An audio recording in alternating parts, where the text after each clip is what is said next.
Okay, well, we're just after 4 o'clock. I want to welcome everyone to this seminar for the Center for Research in Film and Audiovisual Cultures at the University of Roehampton. I'm Stacey Abbott. I'm one of the co-directors of the center, and I'm really pleased to welcome you all here to this exciting event today. I'm just going to talk a little bit of housekeeping, and then I'm going to hand over to my co-director, Professor Caroline Bainbridge, who's chairing the session, to introduce our speaker. But I thought I would do a little housekeeping. The first is to let you know that we are going to be recording this session. So for people who cannot be here for our archive, but also for people who cannot be here tonight, as I think it's going to be a really exciting session. Just to alert you to that. Second thing is to say that once we start, what I will be doing is I will ask everyone, and most of you have already done it, ask everyone to mute and turn your cameras off so we can concentrate on our speaker for the recording and for the session. If you do have any questions that occur to you in the moment while our speaker is presenting, do put them in the chat. We will be monitoring the chat and we'll reserve those questions for the kind of final section of our session so that we will get to your question. But do feel free to put them in the chat if they occur to you as you're listening, and we will get to them, but it'll be in the last section of the session. So I just want to say that this is part of a monthly series of research seminar events that we run at Roehampton. We're really pleased that you were able to come to this event. And I'd like now, as I said, introduce our chair for this session, Professor Caroline Bainbridge, who has the pleasure of hosting and introducing our illustrious speaker. So I'll hand over to you, Cara. Thanks so much, Stacey. And just to reiterate that warm welcome, I don't know about the rest of you, but this has been the highlight of my week in my mind as I've dragged myself through the pain of the marking period. So really, really grateful to Jilly for joining us today. And it's a real pleasure for me to introduce Dr. Jilly Kay, who is a very well-known and widely respected leading light in the field of feminist media and cultural studies. And I'm sure she really doesn't need any introduction to those of you who are joining us tonight. Jilly is the author of numerous book chapters and articles, some of which are published in journals such as Feminist Media Studies and the European Journal of Cultural Studies and many others.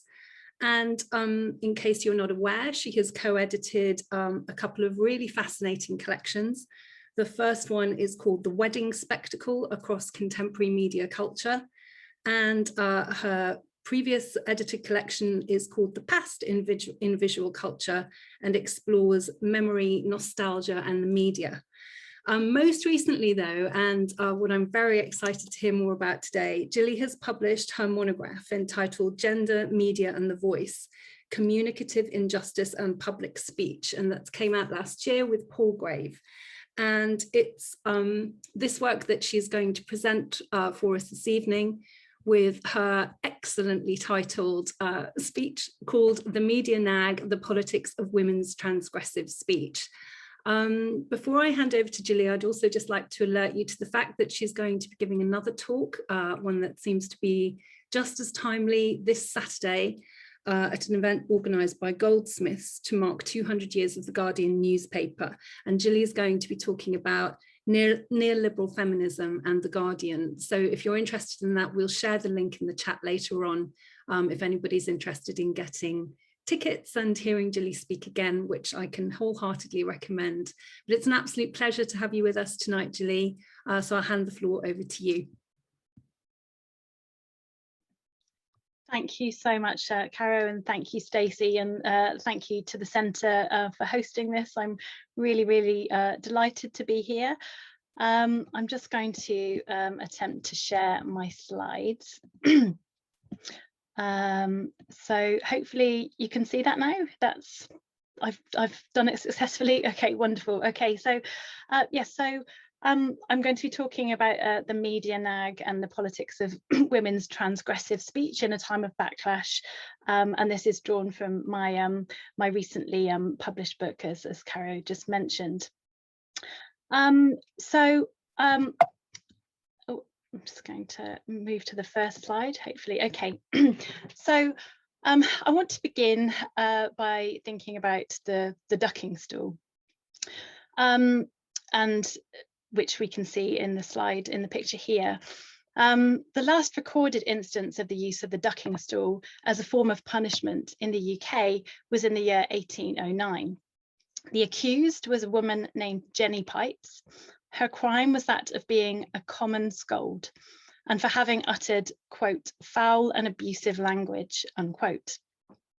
The ducking stool was frequently used to discipline women who were deemed to be gossips and shrews in Europe and the English colonies of North America.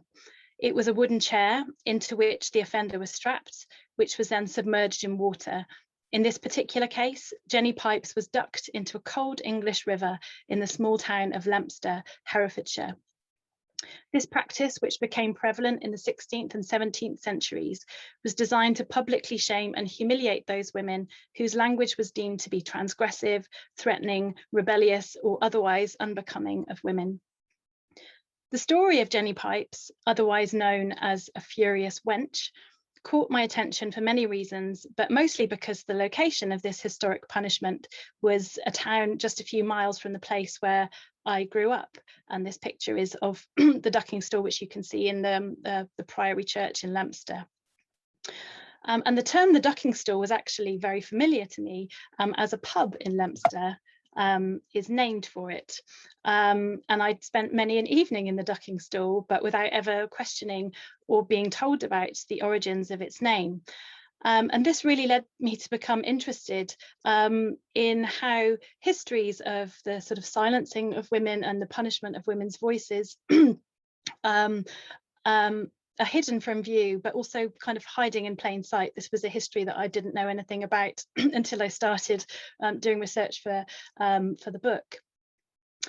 So while brutal forms of state-sanctioned punishment, such as the ducking stool, and the illegal but widely used scold's bridle, which was an iron instrument used in the 16th and 17th centuries that literally silenced women by forcing their tongues down with a metal spike. So obviously these are no longer in use, but it's clear that deep and insidious gendered inequalities persist in relation to voice and public speech. As Mary Talbot points out, the English language has an astonishing variety of words for vocal women, all of which have deeply negative and condemnatory connotations. As well as scold, these include words such as shrew, gossip, nag, virago, harridan, castrating bitch, battle axe, and many more. Mary Talbot lists several more. And there's no such equivalent genre of terms relating to men and speech. Anne Karpf notes that throughout much of history, the idealized mode of speech for women has actually been not to speak, but rather the opposite, to be silent. Aristotle proclaimed that silence is woman's glory. He warned that if women became involved in political activities, their wombs would dry up. In myth, literature, and culture, vocal women are routinely punished, and silence is reinstalled over and over as a redemptive feminine virtue. In Greek myth, the talkative nymph Echo is punished with the loss of her voice. In fairy tales, the little mermaid must forfeit her voice in order to live a human life. And in Hans Christian Andersen's version, literally has her tongue cut out. The feminist linguist scholar Deborah Cameron notes that even now in the contemporary context, to mute one's voice as a woman might still bring social benefits and a certain, if circumscribed, power. She says that silence is, quote, a form of symbolic capital that women may have something to gain by deploying, unquote. My mother was told in her childhood in the 1950s and 60s, as many girls were, to not make a poppy show of herself by talking too much or too often. And in the run-up to the US presidential elections in 2016, Hillary Clinton was persistently criticised for her voice, which was often likened to that of a nagging wife. And I'll come on to the trope of the nagging wife shortly. The classicist Mary Beard has written about the histories of women's public speech in Western culture and the profound difficulties associated with women's public voices, which she argues stretch back to classical antiquity. So in ancient Rome, quote, public speech was if not the defining attribute of maleness. A woman speaking in public was, in most circumstances, by definition, not a woman, unquote. She identifies a culturally awkward relationship between women and the public sphere of speech making, debate, and comment. And this relationship has been forged across millennia and still sets the tone for the contemporary public sphere. Indeed, Mary Beard was motivated to write about this topic after her own experience with misogynistic trolling after an appearance on the UK's topical debate television programme Question Time. As such, she writes, when it, quote, comes to silencing women, Western culture has thousands of years of practice, unquote. The punishment and humiliation of women who dare to speak out, particularly on political matters, has not been an aberration in the development of the Western liberal democratic public sphere, but rather has been foundational to and constitutive of it. So we might understand then that pernicious gendered inequalities are baked into the Western public sphere. However, it's also important to note that women's relationship to public speech has not been static or unchanging. The sheer staying power of misogyny does not equate to uniformity in its manifestations. Rather, women's relationship to public speech has been changed and resignified in different social, economic, and political contexts. Silvia Federici points to shifts in this regard in the early modern period. She shows how the deteriorating status of women in 16th century Europe was bound up with an intensified devaluing and punishment of women's speech. So this occurred through practices such as the ducking stool and the scold's bridle, as well as the new demonization of gossips and the resurgent imperative for women to be quiet and subservient to their husbands. Federici says that it was those expressly identified as witches and scolds who were subjected to the most horrific and humiliating public torture, but the effect was to terrify women as a whole into subservience. Of course, the communicative landscape has changed utterly since women were exhorted to be silent in ancient Rome and Greece, since witches were burnt at the stake in early modern Europe, or since Jenny Pipes was ducked in 19th century Britain. We might say that in contemporary culture, in contradistinction to earlier periods, women and girls are now called upon and indeed expected to come forward, to speak up, to express themselves and to find their voice. In a media culture characterized by what Sarah Bene-Weiser refers to as popular feminism, and which is fueled by a growing self-esteem industry around women and girls. The idea of authentic voice and self-expression are increasingly prized as communicative attributes. Rosalind Gill and Shani Orgad argue that women and girls are now urged to be confident, upbeat, optimistic, and resilient. Indeed, to be so is less an invitation than it is, quote, an imperative of our time, unquote. As such, the ways that neoliberal culture compels us to speak and mandates self-confidence as a celebrated feminine virtue appears to represent a profound qualitative shift in the gender politics of the public sphere, which, as we have seen, has previously and historically prized silence, quietude, and subservience as idealized communicative modes for women.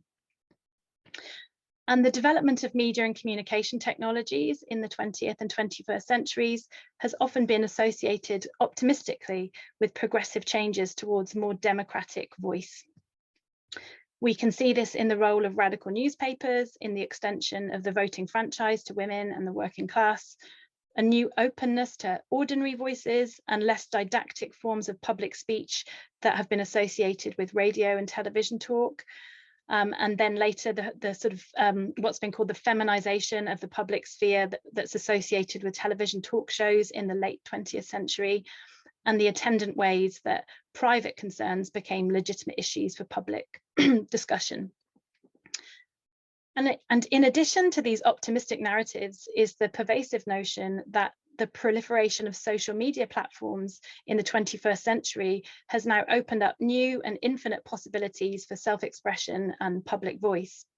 that hitherto marginalized voices are now apparently liberated from the hierarchies and inequalities of gatekeeping mass media institutions and are free to speak on their own unfettered terms. In a broader culture that is structured and underpinned by the post-feminist idea that equality has already been won, a powerful notion exists that public voice is equally available to all. It is there for the taking, made possible by the meritocratic playing field of contemporary society and the democratizing structures of new media culture. As Sheryl Sandberg put it, women only have to learn to lean in and they will reap the rewards. And yet, clearly in practice, these promises of voice and the cultural inducements to speak up and speak out come up against the brute realities of misogynistic backlash, ridicule, trolling and hate that circulate so easily through digital culture. As Jack Brattich argues, media culture is riven with forms of micro-violence to the extent that it comprises what he calls a cultural will to humiliation.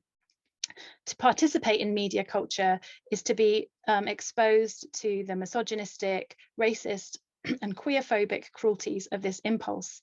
So social media might allow us to circumvent the gatekeepers of traditional media in order to communicate and self-express in public contexts, but it also allows for instantaneous forms of gendered abuse.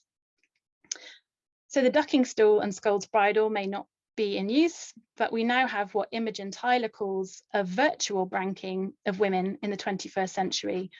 And part of this virtual or cultural branking, I want to suggest, comes through the ways in which women's political speech is dismissed, devalued and despised as nagging. So to turn to Hillary Clinton again. So in 2016, during a speech made by Hillary Clinton as part of her campaigning in the presidential elections, a Fox News host tweeted, "Hillary's shouting her speech. She has the floor. A more conversational tone might be better for connecting with folks at home." This was but one instance of a much broader pattern whereby Hillary Clinton's public speaking on the campaign trail would invariably be followed by media criticisms, not of the content of her speech, but of the way that she said it, or her voice. She was routinely criticized for being too shrill, unlikable, or loud. Donald Trump, running then for president as the Republican candidate, said in 2015, "Hillary is very shrill. Do you know the word shrill? She can be kind of shrill."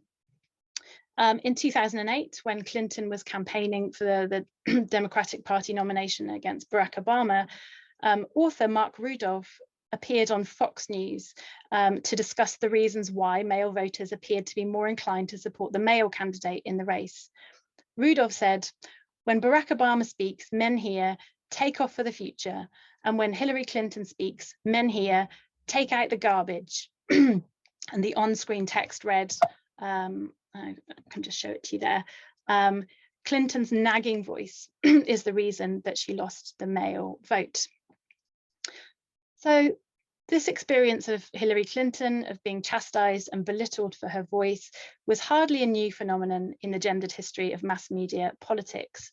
So, famously, Margaret Thatcher, who was Prime Minister of the UK between 79 and 90, had vocal coaching to deepen her voice and make it more authoritative and less shrill. As her biographer Charles Moore put it, "Soon the hectoring tones of the housewife gave way to softer notes and a smoothness that seldom cracked." Thatcher, it seemed, was able to successfully purge her voice of any qualities that would evoke the spectre of the nagging wife. That is to say, she who does not belong in the public sphere. And yet, even as Thatcher is frequently seen as having been successful in this regard, so successfully escaping the connotations of hectoring housewife, but also retaining acceptably feminine charms, she was still operating within a communicative terrain that was hostile to women's voices. So in television interviews, she was interrupted almost twice as often as another prime minister from the 1970s, Jim Callaghan. And this, I think, points to the extreme limits of any individual approach to rectify this injustice, but by simply working on the self and working on one's own voice. So you can undergo training and develop a strong voice as much as you like, but even if you're Margaret Thatcher, you will still be man-interrupted. The figure of the nagging wife haunts the public political speech of women. As I argue in my book, Gender, Media and Voice, that's the cover there with a woman with a scold's bridle on. The misogyny that pervades contemporary media culture amounts to what I term a form of communicative injustice, in which meaningful voice is denied to women and other marginalised groups, even as we are promised unprecedented access to voice. So, and what the book tries to argue is the importance of looking to much longer histories and understanding how the roots of this gendered injustice of the contemporary public sphere run very, very deep.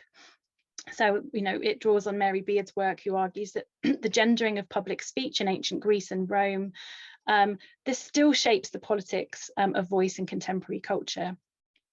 So when women's voices are heard as being challenging or complaining, this is often mediated or understood through the trope of the nagging wife. So I'm now going to talk a bit about some of my research into a TV programme that was broadcast in 1973 by way of exploring some of the sort of the politics of nagging and the idea of mediated nagging. So this was a TV programme that was broadcast in 1973. It's now seldom remembered, if at all.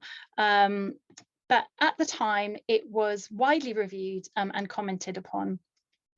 And as I go on to argue, it was construed as a form of televisual nagging.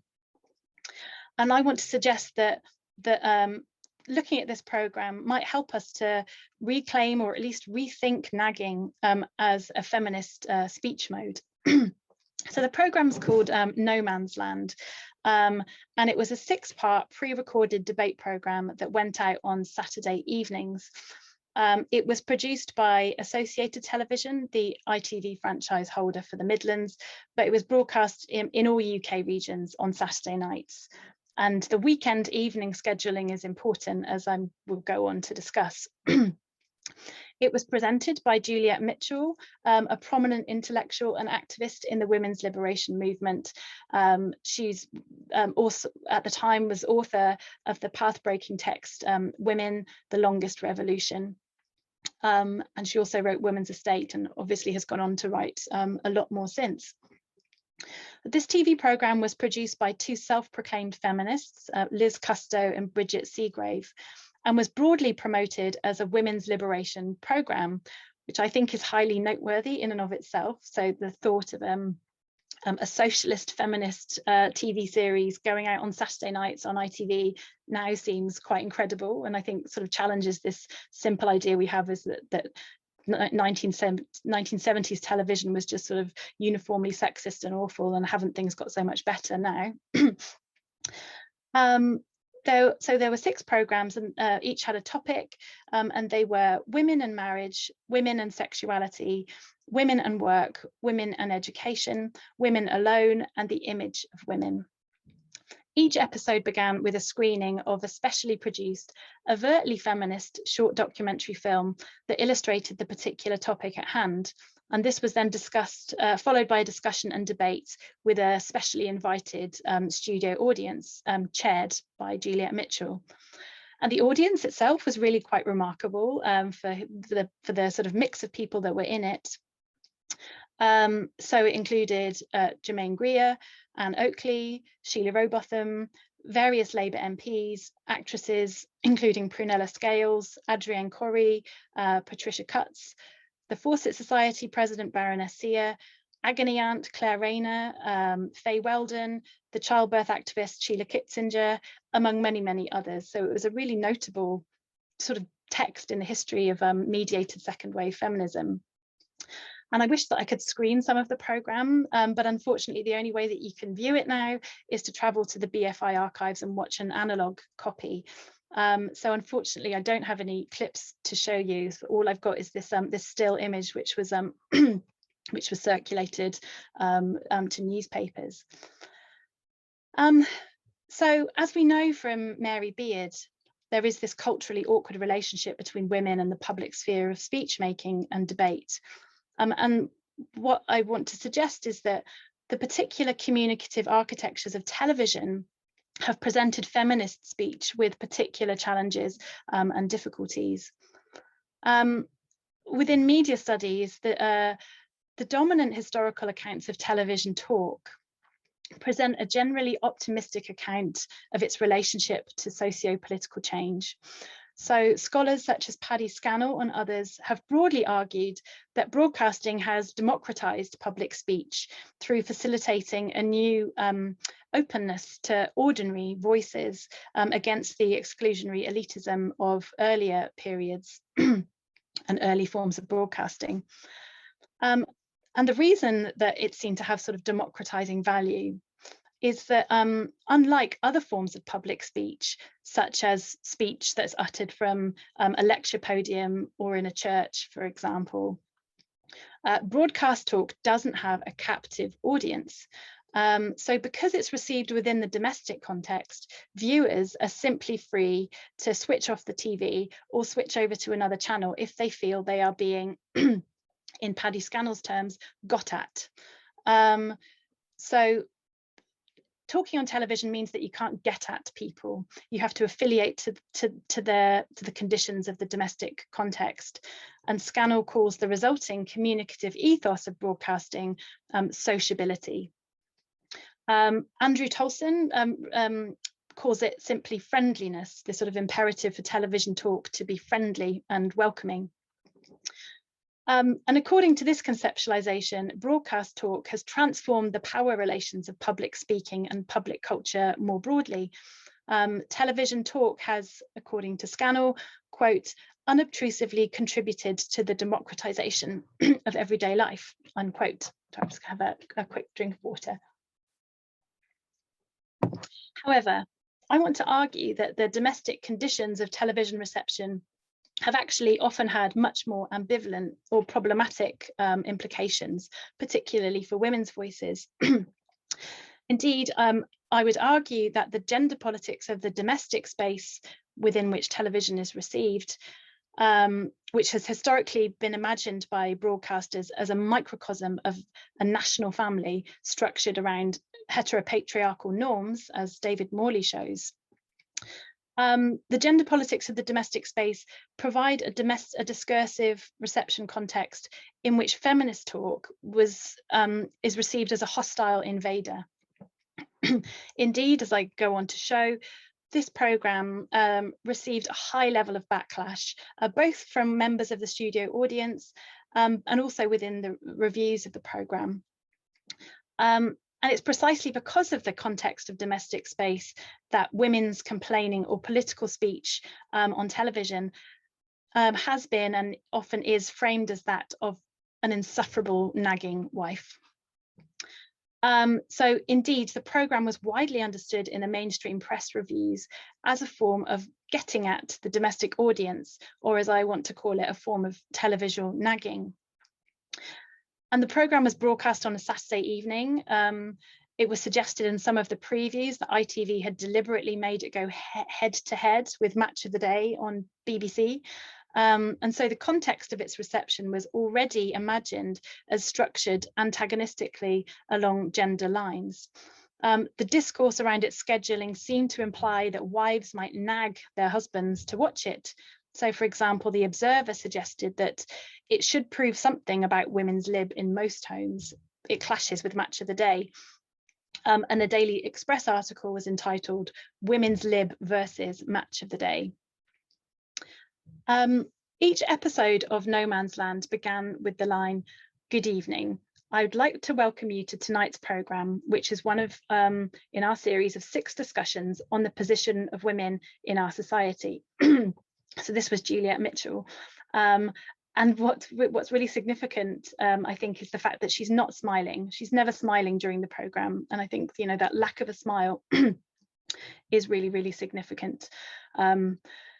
After this introduction, Mitchell would then proceed to set out the premise of each episode. So, for example, in the third episode, Women and Work, she said, "Women make up well over a third of our workforce. We conveniently forget this fact and blithely expect them to do 2 jobs, at home and at work. And then, because we so complacently believe that really they are at home supported by a man, we pay them less, give them a far narrower range of choice, of training opportunities and possibilities of promotion." So this implies, I think, and addresses audience members as actually part of this social problem. And so the audience is being implicated when she says we pay them less, we so complacently believe, etc. And so here we see a real departure from Scannell's idea that broadcast talk must not get at its audience. Indeed, the whole premise of the series was not to affiliate to the arrangements of the domestic context of television reception, but precisely to overthrow them by getting at the whole gendered structure of society. So some of the reviews were, they were very, very critical. The programme was accused of being a shrieking shambles, every girl bitching for herself, and the Daily Express often called hysterical, and often referred to, implied as being a form of nagging, a form of televisual nagging.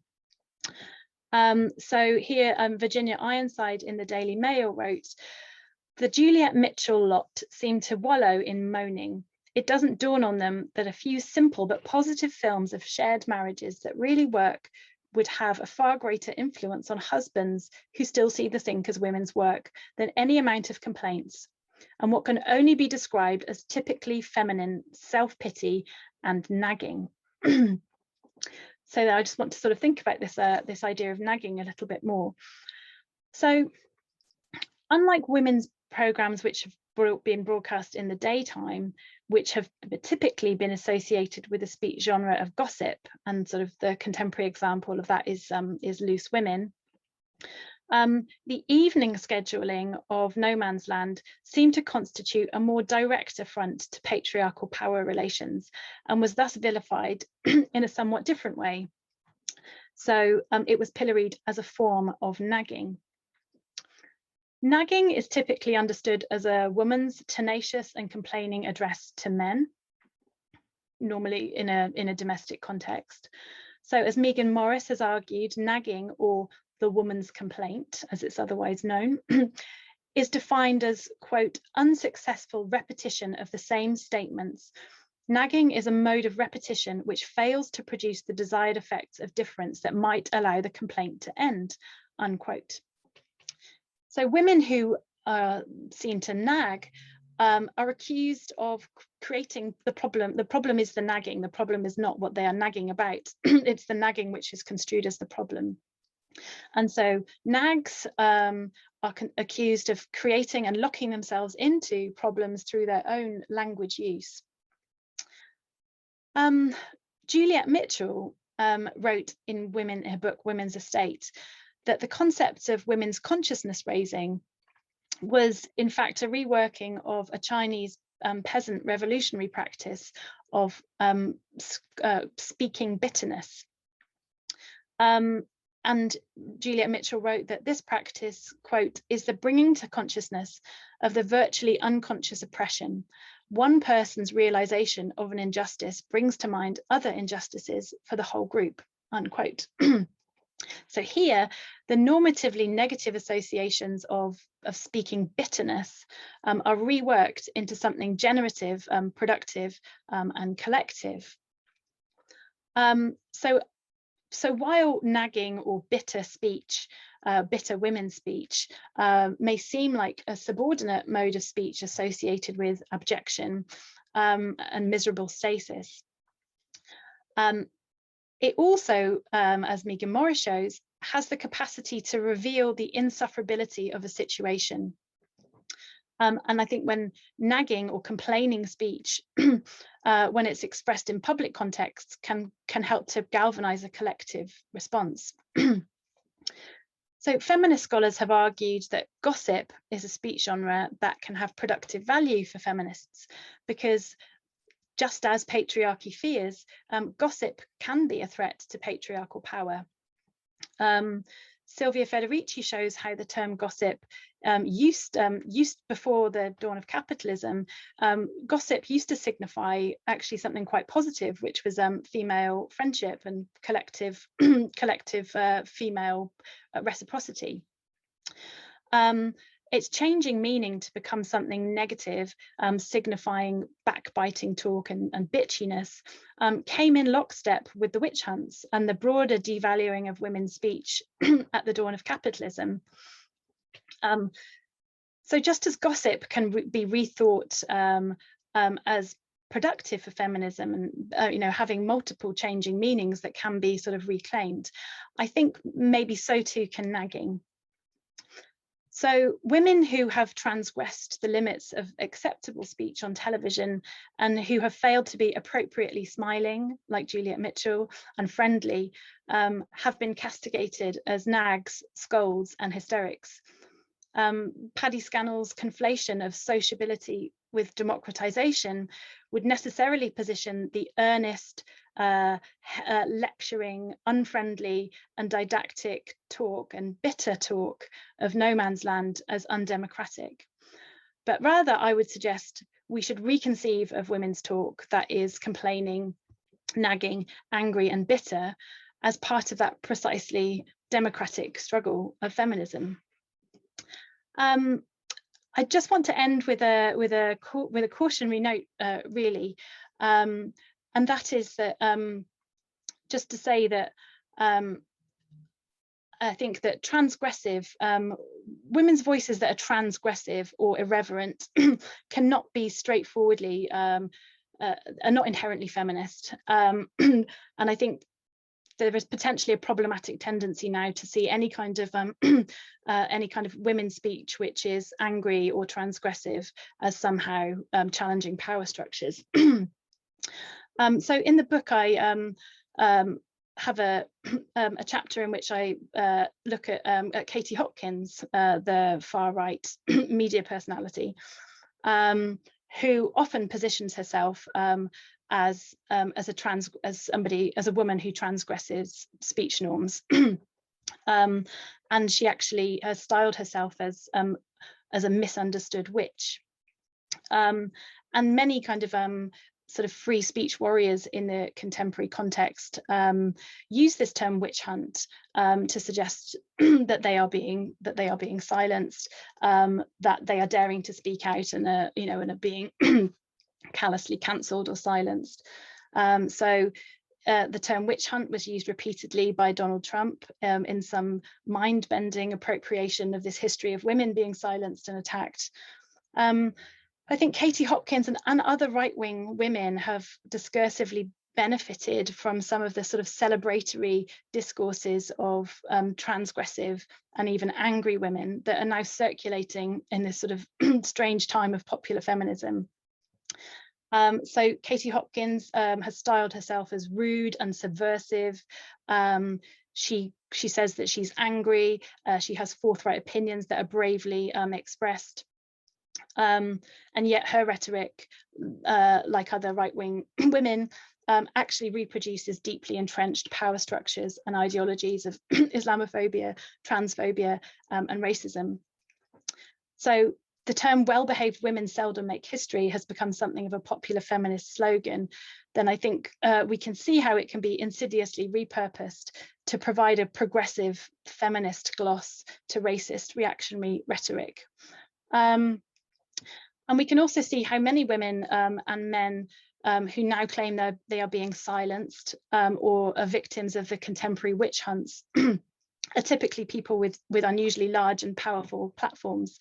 So as Sarah Ahmed says, whenever people keep being given a platform to say they have no platform, or whenever people speak endlessly about being silenced, you not only have a performative contradiction, you are witnessing a mechanism of power. And I will end there. I think my voice is just about to go, so that's probably a good moment to end it on.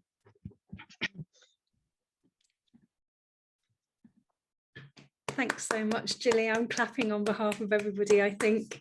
That was so fascinating and really engaging. You've just really wide-ranging in terms of the territory that you've covered. I've got lots that I could say, but I'm going to hold back and open the floor for questions and comments. Before I do that, though, I should just signal again that we are recording this session and it will be posted on YouTube. So please be mindful of that if it is an issue for you. We will pause the formal part and pause the recording or stop the recording at around 5:30 p.m. And then move to a more informal kind of context. So if those of you who are interested want to stay on for a more informal chat, perhaps with a glass of wine or a drink of your choice, then you're very welcome to do so. So I will open the floor to questions. I'm going to try to move to the gallery view. Please use the raise hand tool or pop your question in the chat if you'd like to. Stacey's kindly monitoring the chat for us, but I think Stav B, I can see a raised hand. Welcome. What's your question for Jilly? Hello, everybody, and thank you very much for organizing that. And Jilly, thank you very much for your speech. But the question I have is very, very simple. We all know what you're talking about, but why are you talking about white women only? And for crying out loud, why did you mention Margaret Thatcher and Hillary Clinton? Okay, so yeah, thank you for the question. Okay. Yes, I mean, what I should say, I guess, is the book very much goes on to problematize that, and and I guess that's what I was maybe trying to get at the end as well, is like often people like Margaret Thatcher and Hillary Clinton are precisely the people that are held up as these kind of like brave women who are speaking out against sort of patriarchal structures, and are sort of often lauded as the ones who are challenging communicative injustice, and how the ones that are the most oppressed by patriarchal silencing. So I guess that was what I was trying to get to at the end. So I completely take your point, the way that the presentation there is, I talked about Hillary Clinton and Margaret Thatcher, and I certainly do not want to suggest that these are some kind of paradigms of feminist communicative justice that we should look to. And the book does have a much wider range of examples. But I mean, I certainly take your point, and I think it is a broader problem, in the sense that that we seem to be in this moment now where there's this idea now that that there's a challenge to these kind of like centuries of silencing of women. So for example, you tend to get lots of like anthologies now, which are so anthologies of public speeches almost always used to be of men. And now you tend to get many more anthologies which are celebrating women's voices. And so there is this idea that there is this challenge to these sort of histories of silencing. And in the book, I'm very critical of that, and suggesting there are still these really profound limitations on whose voices get heard. Or when we're celebrating the kind of women finding their voices, it is often white middle class women at the very top, part of the kind of elite structure of society. And that's a really, really narrow definition of what voice is and meaningful voice. So I would just say that the book presents a much wider range of examples and problematizes the kind of the centralizing of whiteness. But I completely take your point that in this presentation, I talked about Margaret Thatcher and Hillary Clinton, and so yeah, so thank you very much for that point, which is really important.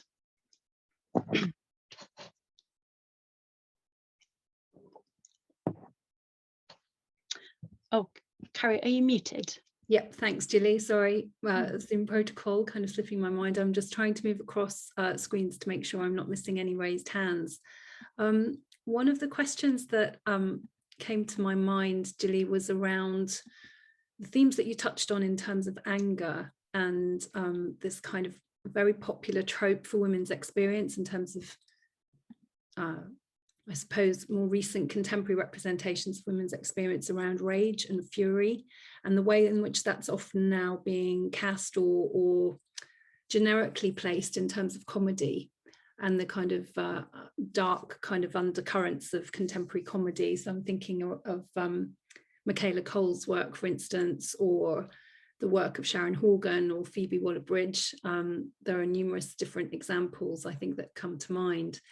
And one of the things that I was thinking about was the way in which this idea of nagging and the uncomfortable experience of the nagging female voice is so difficult to kind of process in the kind of hegemonic context, is perhaps because it exposes the logic of patriarchy and the way in which women's voices are kind of oppressed and disenfranchised, silenced, and so on by the very workings of the patriarchal ideological structures, so that women feel compelled to kind of enter into this repetition of kind of key phrases or key expressions of feeling or what have you. And that perhaps one of the I'm thinking as I'm talking really, but one of the potential reasons for nagging being seen as so problematic and therefore kind of shoved aside and rejected as shrill or what have you, or, you know, wallowing in self-pity, to go back to that Virginia Ironside quote that you brought in, is because of the fact that it exposes the patriarchal logic. And I wondered if you had anything to say in response to that. Oh, that's really interesting. Thank you. Yeah, so I guess I'd have to think in relation to those specific examples that you gave. I mean, I guess, like, to go back to Megan Morris's point about nagging is that you know, it is about kind of like repetition, and you know, and I guess the dominant ways of seeing nagging is that repetition is part of its sort of failure as a kind of strategy, because it's just simply retreading the same ground over and over into the sort of frenzy of not going anywhere. But she says that it has this sort of capacity to reveal the kind of insufferability of a situation. And, you know, and I guess one of the arguments in the book really is about how, I mean, the rules of the communicative game are just sort of set up in such a way that there is no way of kind of winning. There isn't really a way of, you know, the logics are so powerful that, you know, that sometimes, you know, nagging is kind of, you know, the only sort of possible response to that. So I guess I would just maybe like point to like a Megan Morris's conceptualization of nagging as seemingly the sort of really abject, useless form of speech, but actually there is something about its ability to reveal just the insufferability and, like you say, to kind of expose those logics. Which I find very interesting. Sorry, I don't know, that probably doesn't really answer the question. No, it's really, really interesting. And I think there's something for me in the idea as well of repetition. And, you know, it won't be a surprise to you that I'm going to think psychoanalytically, and I don't expect you to kind of come back psychoanalytically at all. But in the psychoanalytic context, that idea of repetition is a kind of key symptom of traumatic experience. So repeating in order to make sense of experience, or in order to provide space for experience to be witnessed, or for there to be some kind of structure of visibility that comes through the practice of repetition. And I think that's full of really weighty possibility in terms of feminist politics, but that's kind of, you know, something for me to think about separately, perhaps. I think there is an awful lot in what you're saying around Juliet Mitchell in this TV show, and the kind of refusal, that clearly quite deliberate refusal of the friendliness, the sociability that we kind of hear so much of in the television scholarship, as a kind of political act in itself. And you know, I know there are some linguists in the room tonight, so the idea of the speech act also comes to mind in terms of the capacity to kind of use gesture and voice and intonation and what have you as a way of doing that work of exposure as well. Yeah, lots for me to think on. I can see that there's another question from Mary, but I wondered if you wanted to come back on any of that first. Just what you were saying was just so interesting about the kind of, I guess, the sort of, I guess, repetition as a way of, if I'm understanding correctly, kind of like working through, or not about kind of stasis and kind of but actually, you know, there's something, I guess, generative about it. But yeah, so that just really struck me as really fascinating. So thank you. So Mary, you have your hand raised. Welcome. What's your question for Jilly? Hi, thanks. It's more of a comment actually. So interesting. Thank you for the talk. Just off what you were saying, actually, Carolina, I was just struck because I was, as it happens, looking up the word pathology today, and it says in the dictionary that the informal meaning is repeating an experience despite always getting the same result, not getting the desired result. So I completely agree that nagging could be part of a kind of war of attrition. In fact, just looking at what's going on with George Floyd, it's, you know, like all these trials with terrible results, and finally, you know, here's a better result. So eventually, but at the same time, maybe it's part of what allows the patriarchy to pathologize women's speech as well and call them the hysteric, that kind of repeated nature, and sort of calm down, dear, and shrieking repeatedly. So it's just, you know, something, and I suppose speaking to the comedy point as well, it's often the same elements can be valued differently from the two sides, like the unruly woman in Kathleen Rowe Carlin's book. It was, you know, originally a kind of negative idea, and then she appropriated it. And similarly, you know, who's laughing at whom? Are the men laughing at women, or is it kind of the laughter of the Medusa? So yeah, I think it's a really generative paradigm. Yeah, thank you. Yes, I think, yeah, this sense of kind of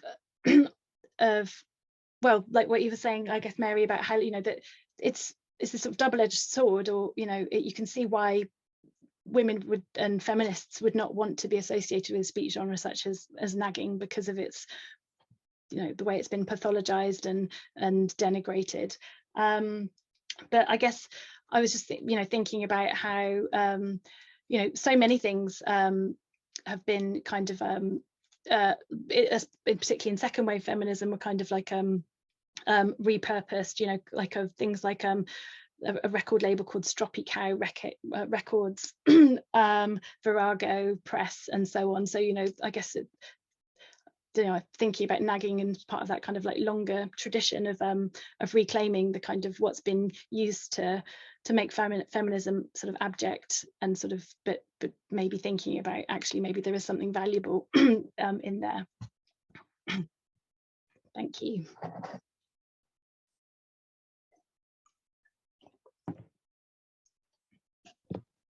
We have, Carol, you're muted. We have a further comment from Stav in the chat, which I just wanted to call attention to, saying the struggles of women's voices, public speaking, expression, transgressive speech applies to all women, which translates this not a white women issue, but a women issue. We always need to refer to Black, brown, trans, non-binary women who are not only struggling to speak, but struggling to exist. And we cannot forget the grassroots collectives and all those brilliant women before us, paving the way for us to walk on and be able to speak up now. And I didn't know if you wanted to respond to that, Jilly. And then we have another question from Laura after that. Sorry, yeah, I'm just going to try and see if I can see that in the chat as well. Yeah.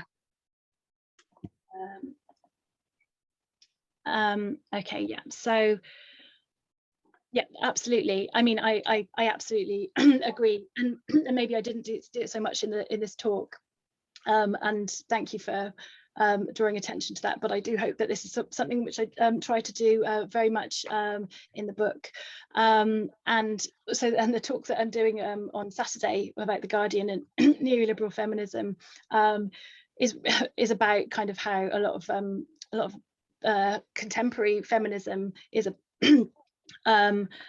so trans exclusionary, and has tried to sort of police the boundaries of what womanhood is in this really exclusionary and violent way.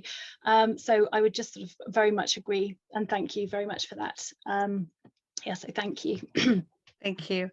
And we have a question from Laura Clancy saying, thanks for that, Jilly. I really enjoyed it. I wondered if you might want to reflect on how some of these issues around speaking out have played out recently with someone like Meghan Markle. I think she's an interesting example for some of these issues of both silencing and voice and gender, race, and of course, the way the media and public responded.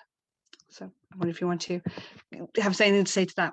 Thank you, Laura, and I'd be really interested in Laura thinks about Meghan Markle, because I know that she's written and thought a lot about her.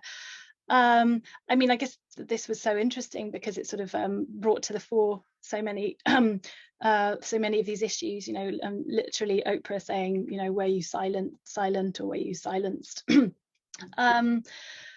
I haven't really reflected that much about Meghan Markle specifically. I mean, I think what Meghan Markle kind of reveals is, and the case around her. Well, in the book, I sort of talk about this idea of kind of like cultural gaslighting, which is where, you know, there's this sort of like cultural will to deny that, you know, that racism exists, or that Meghan Markle may have experienced racism and sexism, and I think, you know, we saw that massively after the Oprah interview, where there was this kind of just wholesale denial that structural racism exists, and obviously then with the Sewell report and everything as well. I think Meghan Markle's also really interesting because, of course, she's, you know, very privileged in lots of ways. You know, has you know, a platform which most women don't have, and yet is still subject to these really insidious and powerful kind of histories of misogyny and racism, which still shape the contemporary public sphere. And so I don't have any sort of specifically worked out thoughts, but I mean, I would just agree that she's a really interesting example of what I would call somebody experiencing communicative injustice. But I'd be really interested to know what Laura might think as well about Meghan, so I'm sure she's got some more worked out thoughts about that. But thank you for the question. Laura, I don't know if you're able to unmic or unmute and chip in, but you're very welcome to. If not, then if you want to use the chat function, please do. Hi, yeah, thank you, Jilly. I really enjoyed, and the history of that was really interesting.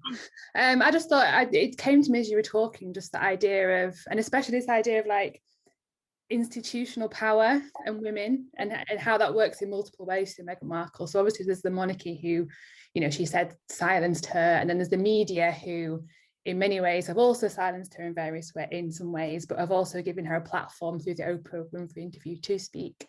And I think the interplays of that, particularly around race and how she kind of spoke out about that in the Oprah interview, I just thought it was really interesting in terms of some of those histories you were kind of talking about, and how I suppose for her that, like you said, that plays out on multiple levels, both within the monarchy, outside of the monarchy, talking against the monarchy, talking for the monarchy. Like no matter what her role is, there seems to be this continued like it is silencing, I suppose. I think that's the right word. So I just thought of it as you were talking. I thought that was an interesting example. Thank you. Thanks, Laura. That's really, really interesting. And I guess it just points, like, so silencing is really interesting, isn't it? Because it's, I mean, I think that word applies really fittingly, but, you know, it's like it's complex when, you know, people are literally able to speak, you know, they are literally given a platform, and yet you know, it's about, you know, what can actually be said, the ways in which it can be said, the kind of the ways in which, you know, you have to sort of self-moderate your speech. What I'm really interested in, particularly in the kind of post context, is this idea that, well, women are really angry now, and there's like, you know, women's voices are being unleashed, and there's a sort of flood of women's anger. Whereas actually, I mean, I would argue that, you know, actually we've not seen really at all as any kind of unleashing, you know, of anger. Like when you look closely at kind of some of the most high profile people that have spoken out in Me Too, there's often, you know, been an incredible amount of kind of like moderation. You know, so it's just this idea that people are that kind of, and I guess someone like Meghan Markle, it's, you know, been seen to like have a voice. Actually, you know, she's still incredibly constrained by what she can say, the ways that she can say it. So I guess this relationship between, you know, what we mean when we say silenced obviously doesn't doesn't necessarily literally mean silencing, you know, that people can't speak. It's about what they can say and the ways that they can say it.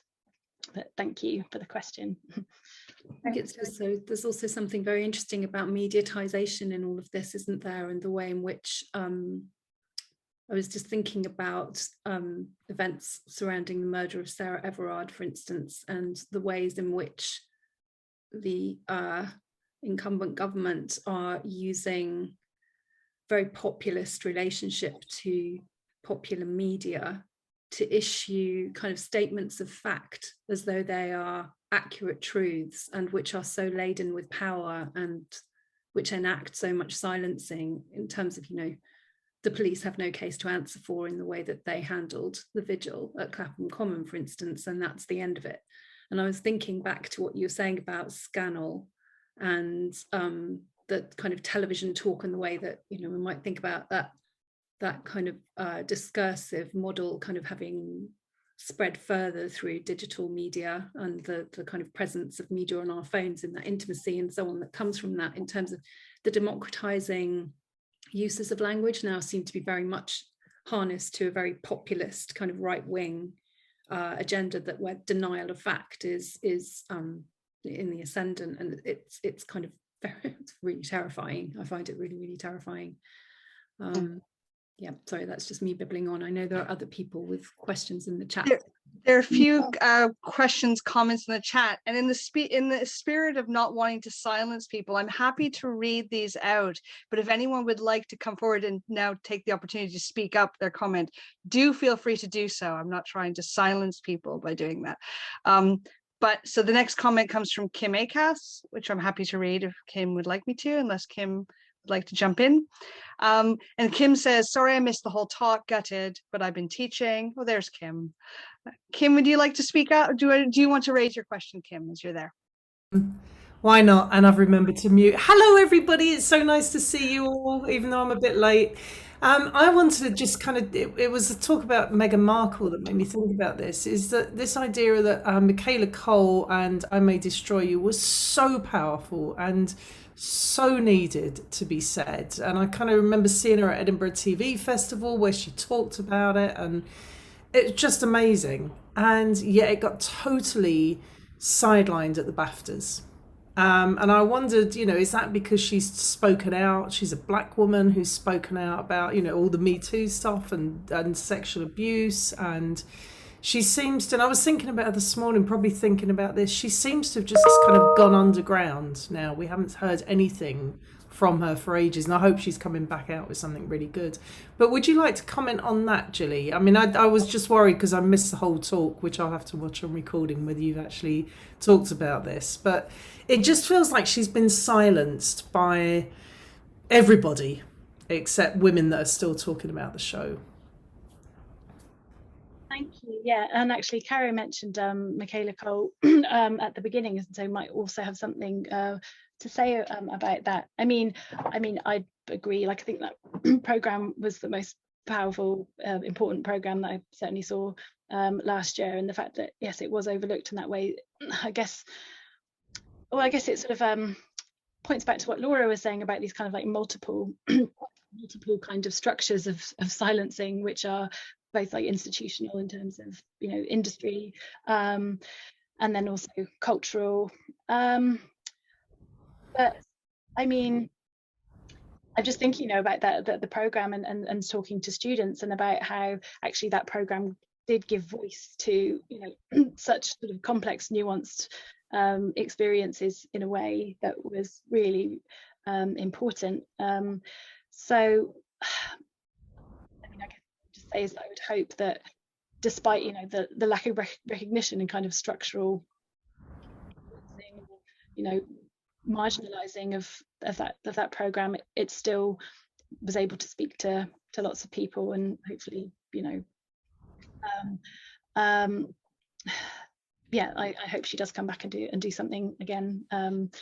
Yes, so thank you. But I don't know, Karen, maybe you had something, because you mentioned Michaela Cole before as well. Yeah, I think she's, as far as I was just double checking that I hadn't got this wrong and it wasn't kind of fantasy wish fulfillment in my mind, but apparently she's about to release a new book called Misfits, a personal memoir. And then I've been seeing quite a lot recently about how she's rejected Netflix's offer of a $1 billion contract or something in order to stay with the BBC to ensure rights of ownership. And I found that really heartening and really kind of, because, you know, the kind of production context, I'm sure you all know, of I May Destroy You was kind of extremely unusual in that she was given complete artistic freedom as a writer and performer and script showrunner in ways that has never been done before, and that there were just mammoth numbers of hours of shot footage that were endlessly reworked. So I find her an incredibly hopeful figure. You know, for me, she's somebody who condenses the very little space of hope that I can see at the moment in British culture in particular, and global media culture more broadly. So yeah, I can see that there's lots of comment in the chat now. So yes, our next comment question is from Sharzad Hashemi. Would you like to speak your question? Would you like me to read it? Would you please read it? Thank you. I will, that's fine. And she says, thank you so much for the great talk. I was wondering that maybe nagging has been chosen as a strategy of repetitive pressure on the public, so that if they do not respond to the content, which has been the case for a long time, they have to submit just because they don't want to be bothered by that which they call nagging. Have I read that like clearly? So yeah. And what if you want to comment on that, Jilly? Hey, thank you. I'm just going to read it. Yeah. Understood it.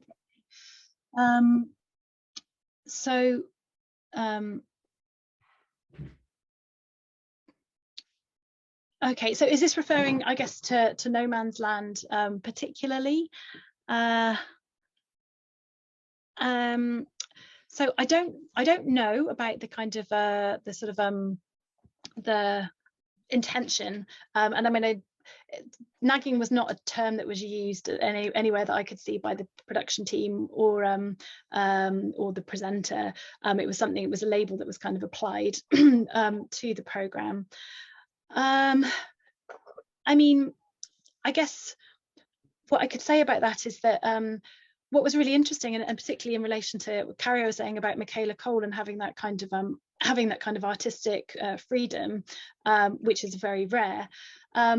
What No Man's Land had was basically editorial freedom, which I understand was much more common in the 1970s. You know, there wasn't kind of like advertising ratings pressure put on programs in the same way that there is now, and so they were really kind of allowed to get on and do what they wanted to do once they were.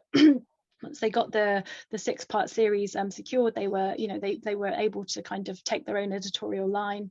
But yeah, there was nothing specifically about like a deliberate strategy of nagging, but there was obviously a very kind of deliberate strategy to, you know, to not be a kind of like friendly, smiling kind of host. To, you know, and lots of media commentators, you know, didn't like the fact that Juliet Mitchell did not smile. And I guess, you know, and it's interesting to think about that as a feminist strategy, because in some ways it can be seen as alienating audiences. But I think it was, I read that as a kind of conscious, deliberate sort of communicative strategy to not smile, to not kind of just be friendly and welcoming, but to, you know, but to actually implicate the audience as part of the problem. And there's some interesting kind of research which I read about, which is about how that when women smile, they're more likely to be interrupted than if they're not smiling. So actually, the kind of the discomfort of not smiling, you know, it is really difficult to do, but actually. Just smiling can be like an invitation to be interrupted, and that makes me think of Sarah Ahmed's kind of idea of the smile strike, and, you know, which is a communicative strategy of like a withdrawal of that kind of the expectation of how people expect women to interact. So sorry, I think I've gone quite a long way from the question. Hopefully that somehow answered it in a roundabout way. Thank you. We have a comment from Julie Haynes, which I'm happy to read. And Julie, if you want to jump in, you can. But there you are. There you are. Hi. How are you? I just wanted to comment that I thought it was so fascinating how we've been talking about this sort of appropriation of the silenced woman and how that can be used in ways that are clearly anti-feminist. So, and Marjorie Taylor Greene seems to be the example that sticks out so much to me in American culture, because as many of you have seen, she was actually, you know, on the House floor with it's this incredible platform to speak, but had the mask on to say she was censored, to use the mask as a form of censoring. Of course, now we know she's gone on to horrific anti-trans propaganda. So I just wondered if other folks had comments on that. Thank you so much. Thank you. I mean, I would also be really interested to hear about any other examples that that people that have. But what I'm really interested about maybe looking at next is how particularly kind of anti-trans trans exclusionary feminists often use kind of imagery of like the ducking stool and the witch hunts as a way of kind of suggesting that they, as real women, as part of this kind of a lineage of the kind of the silencing of women, are being silenced, being cancelled. So it is really interesting how this kind of figure of the silenced woman, of the witch, is being appropriated in these really anti-feminist, really hateful ways. So it's yeah, so I guess I'm interested in who gets to claim those histories of silencing, and it's often this sort of paradoxical situation where it's the, you know, people with privilege who are able to claim, you know, Sarah Ahmed says, you know, about it's you know, the who gets to claim that they're being silenced is itself a kind of, it's a mechanism of power. So yes, so that's interesting. So thank you for that other example too, and very interested in other people's examples. Excellent. We have a question from Maya Andreasen. Maya, if you'd like to speak your question, or I can read it if you prefer. If she's here, I'll read it. Maya's question is, she says, thank you for a very interesting talk. I'm particularly interested in humor and how this is used as an instrument of misogyny. I was wondering if you looked at this in your research. Oh, thank you. I feel like I should think more about comedy and humor, because a lot of the questions have been about that, and not something that I've thought about extensively.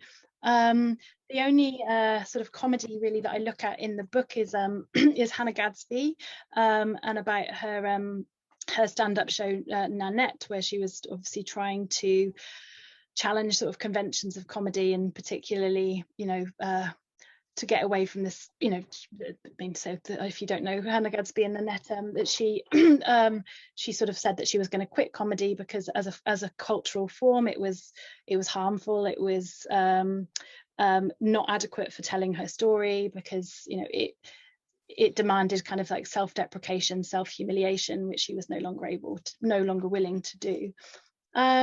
So I've looked at comedy through Hannah Gadsby, and actually one of the arguments that I make about Nanette and Hannah Gadsby is that was seen as kind of this this big kind of like feminist snap in Sarah Ahmed's terms. It was seen as this very angry kind of opening of the floodgates of women's anger. But actually what I find really interesting looking at Nanette is it's actually very moderated, and she says, you know, I'm not angry, I don't want to be angry, I just want my story heard.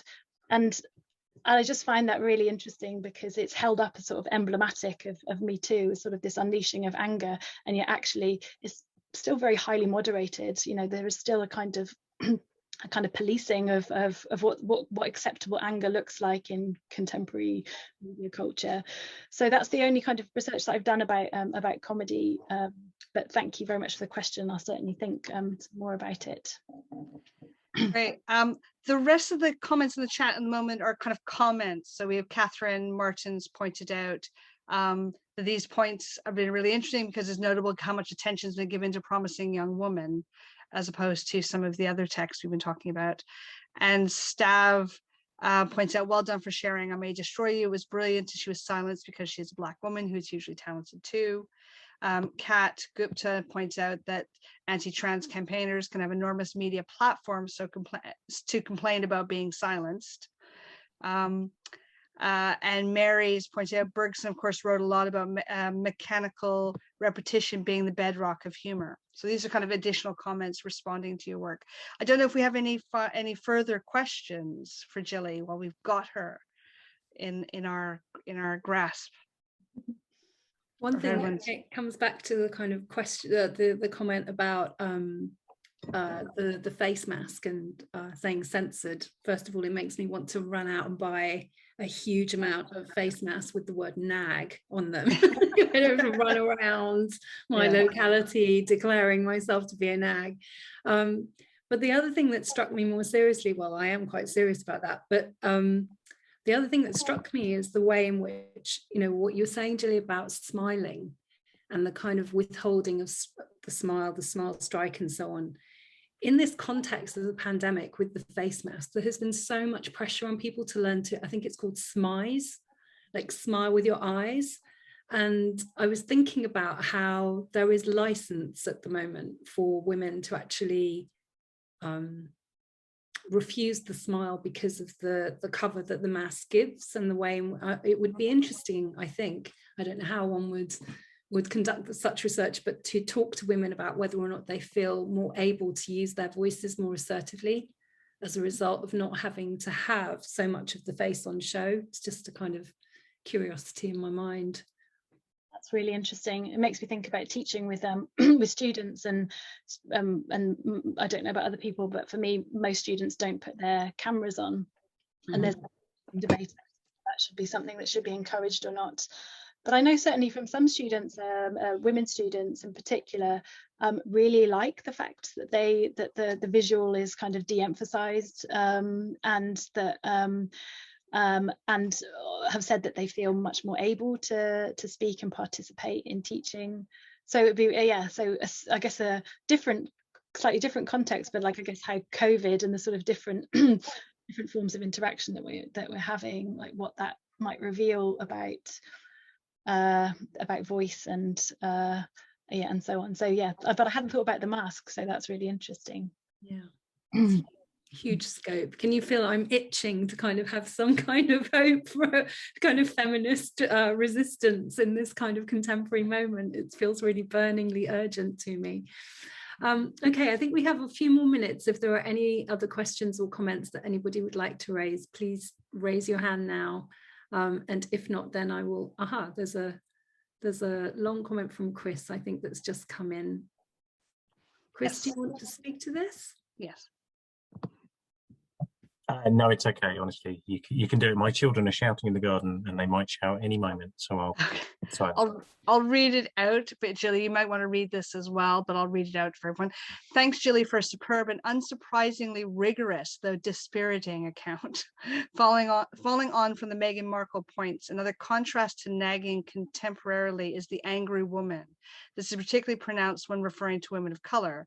So, for instance, in academic terms, someone like Professor Priyamvada Gopal, Cambridge, who is currently being subjected to what is frankly a campaign of bullying by various news organizations. Such campaigns can induce a self-imposed silencing, a sort of self-imposed cancel culture, because speaking out can produce a social media pile-on and thus can have quite serious deleterious impact on one's own mental health. I feel this quite acutely, and I'm a straight white middle-class man. Yes, thank you. Thank you, Chris. Yeah, absolutely. Yes. So, I mean, I'm really interested in the kind of figure of angry women in contemporary media culture. Yeah, and absolutely, it's incredibly racialized.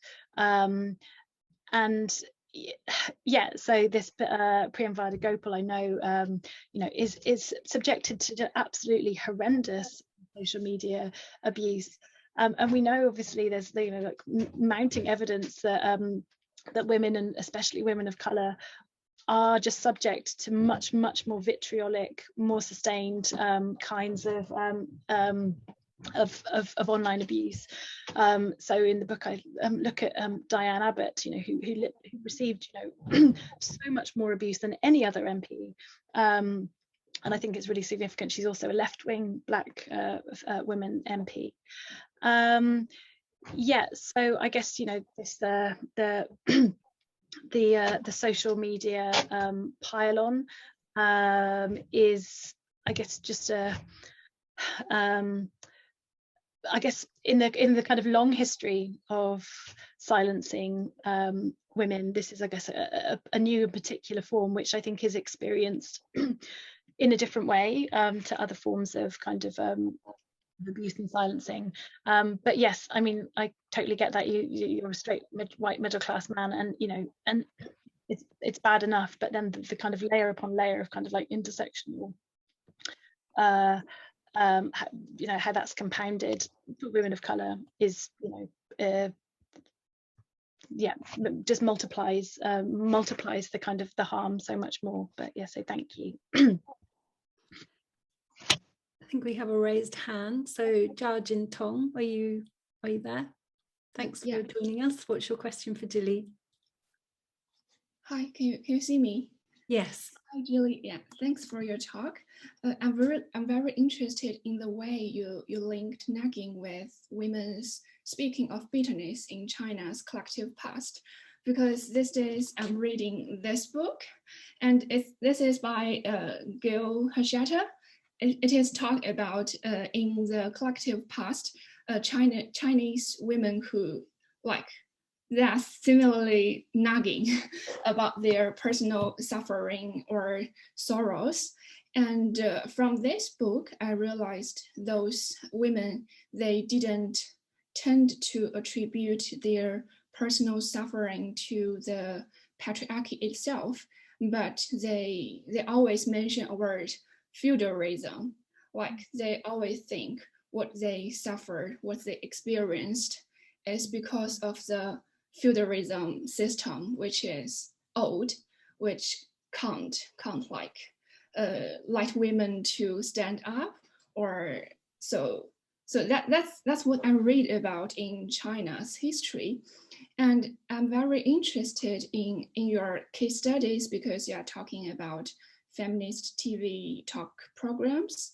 I want to know those women who nagging or to speaking of their personal bitterness, do they try to link their personal experience with the wider systems like neoliberalism or other things? Yeah, that's my question. Thank you. Thank you. That's so interesting. Thank you for pointing out that book as well, which that's really fascinating.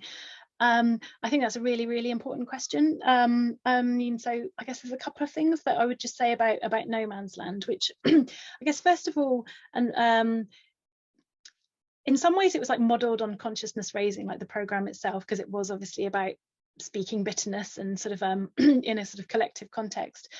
Although it was not in a highly personal mode, so it was very much, you know, it was very different to the kind of later kind of like therapeutic talk shows of like the 90s and 2000s, which were very much about kind of personal issues, and it was much more about kind of social, political, structural issues around women's oppression.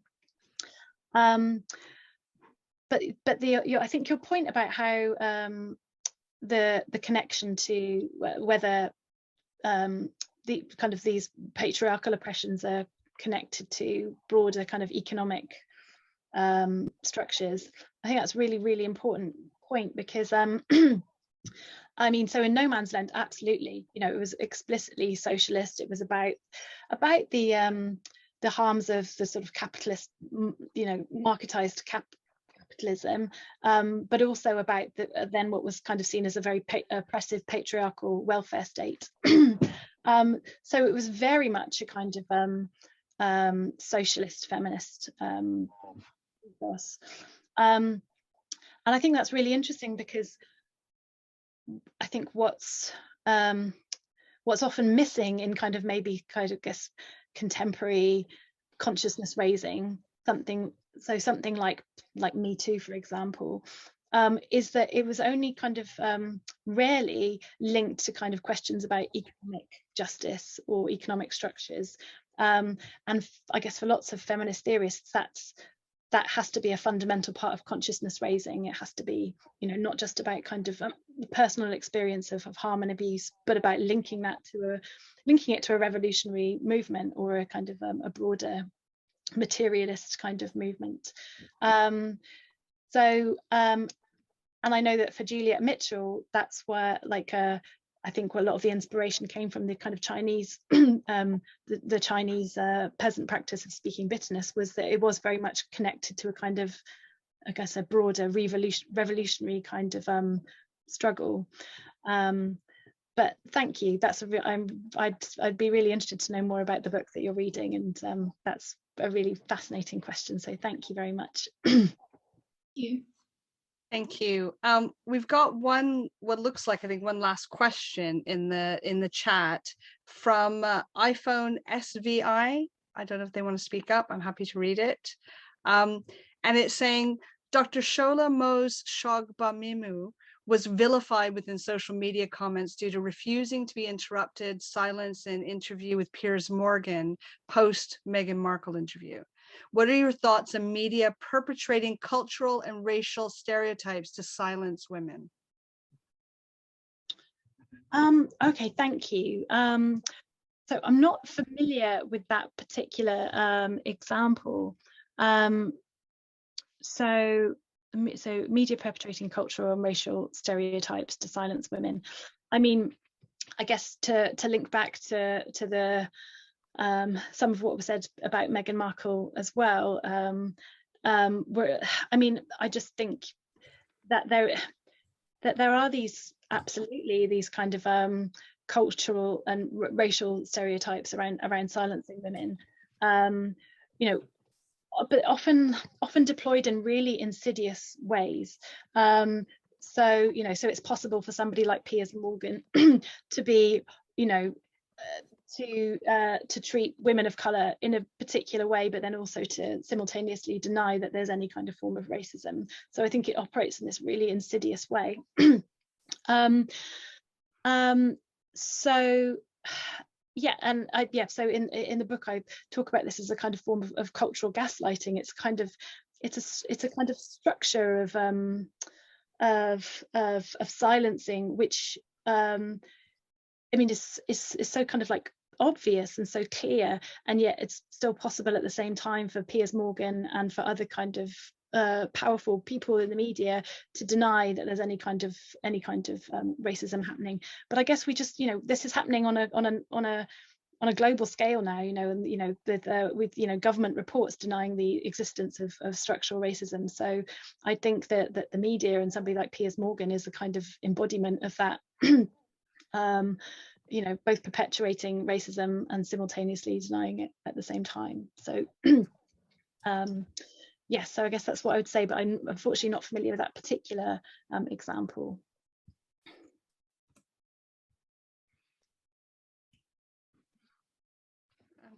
Okay. I think we're just about to wind up, but okay. Chris is just saying thank you, and he's saying I don't need to read this, so I won't, because I think we're just at the time to wind up. So I'll hand over back to Caro as chair. Thanks so much.